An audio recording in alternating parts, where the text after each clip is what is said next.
talk about conformal prediction. And conformal prediction started out in the classification literature, really, 30 years ago by Wolf, Gammelman, and so on and so forth. And the idea was, which I think makes perfect sense, is, okay, when we're classifying our images with in terms of animals, cats, dogs, and so on, we shouldn't just be saying, okay, this is a cat. We shouldn't also either be saying this is a cat with a confidence of 55%. We should be able to say, okay, we should be able to pre-specify a confidence level and say 9%. Give me a number of animals such that you're 90% confident that the actual animal will be among these animals. So we might say for a given image, okay, this is either a cat or a dog or an eagle or something like that. So a full set of possibilities. And I think that makes perfect sense. And conformal prediction was a way of taking in sample or holdout actually predictions and seeing how good they were, and to post-process them and to give us this kind of confidence set, right, for the prediction, predictive sets, confidence sets. Okay, that was classification. At some point, the conformal inference people started looking to time series forecasting or more general predictive numerical predictions, regressions in machine learning speak, and they applied the same methodology there. And that turned, of course, into prediction intervals. And so, and it's a reasonably elegant technique. And there are some people, especially on LinkedIn, not so much outside LinkedIn. There are some people out there that are very vocal about how good they think conformal prediction is.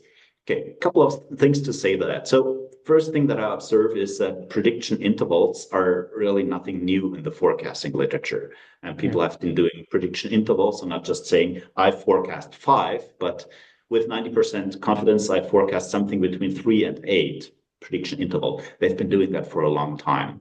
But what I see nowadays is that people talk about conformal prediction as if it were prediction intervals. They want to say, I want conformal prediction of this level for this time series. And I say, okay, can I also give you a prediction interval that's not based on this particular technique, on this particular methodology? They look at me like, what's he talking about? And then I explain to them, look, there's various ways of calculating prediction intervals. You can do it via conformal prediction. You can do it in other ways too. You can do ARIMA comes with prediction intervals built in. Exponential smoothing, if you use an underlying state space framework, does it as well.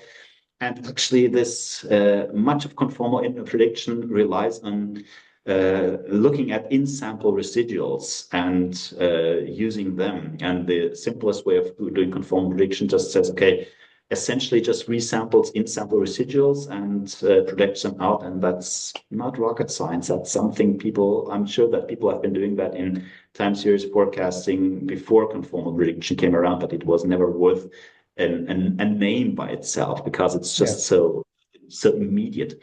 And one of the other things that I have an issue about in conformal prediction is that lots of people harp on the guarantees because you do the math and conformal prediction gives you guarantees. It will give you a prediction interval that will contain 90% of future observations or 95 or whatever you put in.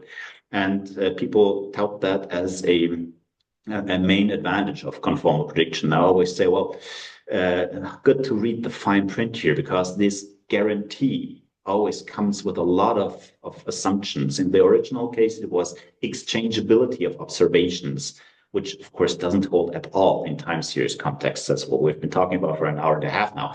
And more recent ways of saving these guarantees in the case of non-exchangeability is, well, if we at least know how the distributions will evolve, then we can still recover these guarantees. And I always say, well, if we know things, then of course we're always in a better position than if we don't know, but in practice we don't know it, right?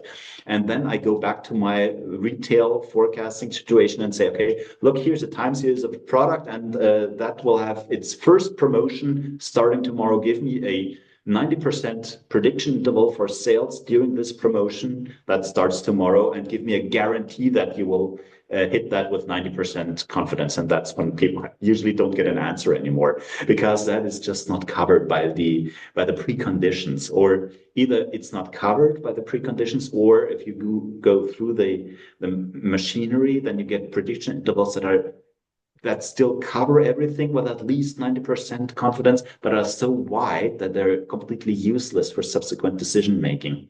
And so, yeah, I would say conformal prediction is a good tool, but it's a little overhyped. Yeah.